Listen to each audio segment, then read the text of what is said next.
Tifozët e Mariborit shpalosën një banderol proteste gjatë derbit të përjetshëm kundër Olimpia Lumbianës, duke kritikuar Federatën e Futbollit të Slovenisë për faktin se kombëtarja nuk ka zhvilluar ndeshjen në stadiumin Ljudski Vrt për një kohë të gjatë.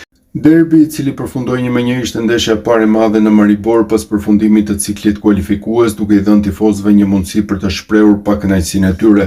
Sipas tyre, vendimet për të luajtur ndeshjet miqësore në qytete të tjera kanë favorizuar tifozët e komuniteteve të ndryshme.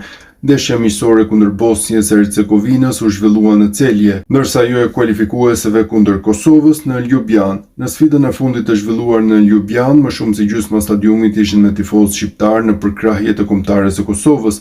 Në të dy rastet, tifozët vendas ndihen të zhgënjur nga dominimi i tifozëve mysafir. Banderola e tifozëve të Mariborit shpreh këtë pakënaqësi.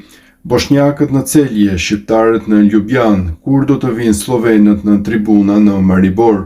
Tifozët gjithashtu broritën slogane kundër Federatës së Futbollit të Slovenisë dhe presidentit të saj, Radenko Mijatović, duke kërkuar më shumë respekt dhe vëmendje për tifozët dhe qytetin e Mariborit. Historia e fundit e ndeshjeve të kombëtares në Maribor, stadiumi Ljudski Vrt priti ndeshjen e fundit të ekipit kombëtar në tetor 2021 kundër Rusisë, ndërsa para asaj kishte kaluar 6 vjet që nga një tjetër ndeshje në këtë stadium.